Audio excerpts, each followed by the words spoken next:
Hey Narwhals, I'm your host Luke Narwhal, and today we'll be reading a few weight loss stories from Reddit. Give this video a thumbs up if you enjoy, and also be sure to subscribe to join our awesome community and for more weight loss videos. The financial consequences of being fat are worse than you thought. Well, maybe you already knew the consequences, but I sure was in for a shock. My husband and I have struggled to save money this year. We chalked it up to misfortune. We lost 2 cars in the past year through 2 collisions. Thankfully, we were not at fault in both cases, so we recovered some of the money lost from the vehicles. New vehicles cost more though, and we bought them outright. After that, my husband had his rear window smashed and all his work tools stolen, so we had to replace those to the tune of a few thousand. These were the excuses we were using. We've just had bad luck. That's why we're not saving. I decided to sit down and review our monthly spending, line by line, and what I found was shocking. Firstly, I'm a big foodie and cook at home a fair amount. I'd wager more than 75% of the time, but the recipes I enjoy all use weird, rare, and often expensive ingredients. I was floored to see our grocery bill exceed $1,000 last month. Keep in mind, this is groceries only. My husband and I also both work long hours, 12+ hour days each, and so we don't always have the time to cook at home. We consequently have developed a bit of a skip the dishes and fast food habit that's proved hard to kick. I tallied those costs up and it was another $700. Additionally, my binge eating problem causes me to drop $10 to $40 a week easy on snacks and such from the convenience store. It's mostly motivated by extreme stress, and when I get a craving, I can't say no. It's an addiction. I've ventured out into a snowstorm for a bag of Doritos in the past. The total for snack spending was over $300. Finally, my husband deals with the stress with alcohol. It seems that we both developed some maladaptive coping mechanisms over the years. His beer spend was another $300. Add it all up, and that's well over $2,000 for 2 people. Now I know where all our money's going. I may not care about how I look anymore, but I am one miserly frig. This financial wake-up call has made me more cognizant of our food spending, and we're actively making efforts to reduce it now. I just thought I'd share. It was an eye-opener for me to add up those numbers, and it's just the kick in the bum I need to change my ways. Being low-key about my diet is what finally made it click for me.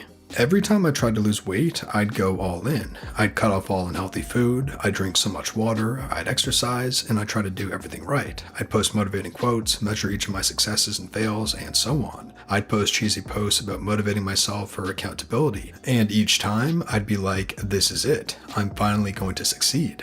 And then I don't.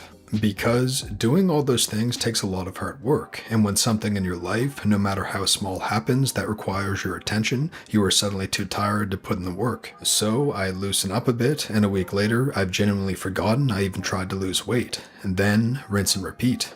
This time when I started counting my calories, I said, frig it, I'll do it my way. I ate whatever I pleased. I didn't exercise, and I drank my Diet Coke with satisfaction. I naturally started eating healthier a few months in. I also felt like exercising, so I started some small routines. I lost a lot of weight, and I still have some to lose, but I feel better. People are noticing, and my clothes are loose. I'm losing slowly, but I'm not in a hurry. I hope this helps someone out there who's in a similar situation.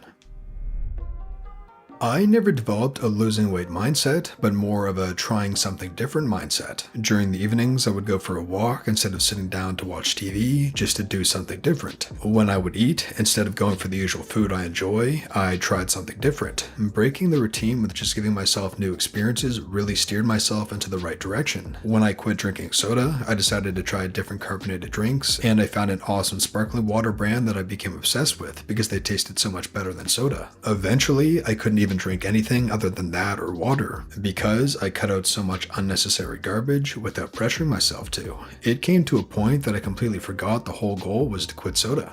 Putting pressure on yourself to change immediately will not give you the results you want. You know yourself and your habits. It's okay to go slow and change one thing at a time. Success is found in steps. There is actually a bunch of scientific data that backs up what you are saying. Telling others about the changes you are planning to make causes an endorphin release that can actually cause you to be less likely to proceed with it, since you've already gotten the satisfaction your brain desires.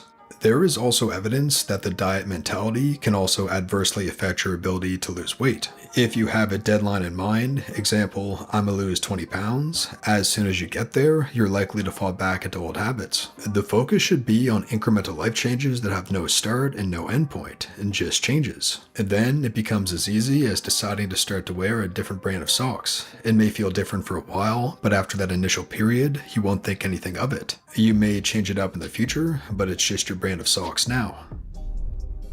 Are you me? LOL. I've been the same damn way every other time. I count every single calorie religiously, wake up at 5 a.m. every weekday and exercise, seriously forbid myself from anything bad, etc. And I definitely lose weight and quick, but then something in life changes and I get thrown off my routine and then it just feels too big to re-undertake. So I get in a rut and stop giving an F. Since the whole quarantine thing began, I decided I wanted to glow up, so I started first on a better hair and skincare routine, and then I got into watching some beauty YouTube channels and updated my makeup game. Finally, I wanted to get to the hardest and most time-consuming part, and getting my weight back to my happy and confident place.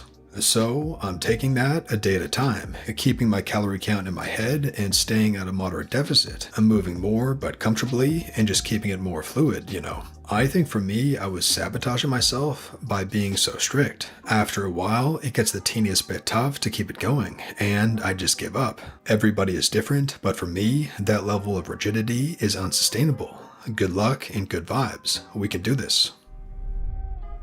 A stark reminder to myself, and maybe others, that exercising and eating healthy are about much more than short-term goals or the number on the scale.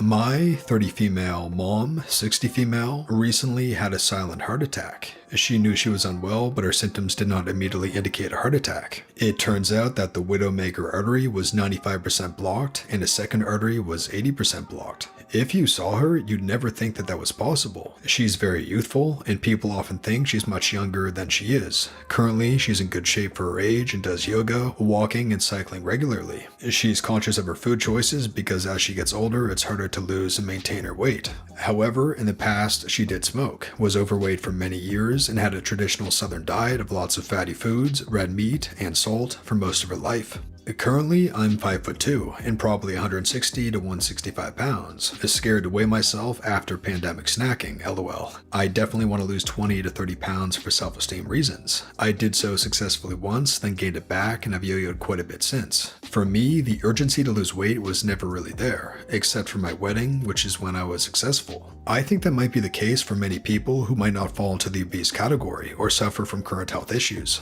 However, this was a big wake-up call for me, that the goal of losing weight to get skinnier the next few months or year isn't enough. I should be making healthier choices that will benefit my long-term health decades from now. At this point, both my parents have dealt with heart problems, so there could likely be a genetic component that I should be even more conscious of in order to prevent heart problems for myself down the line. If my goal is just to get thinner, it's easier to justify skipping the gym. I can just buy a bigger size of pants if I need to, or overindulging on food. I'll eat better tomorrow. But if repeatedly making these choices could potentially end my life earlier than expected or cause distressing, painful, and expensive health problems in the future, it's easier to suck it up and make it to the gym or go for a healthier dish at a restaurant.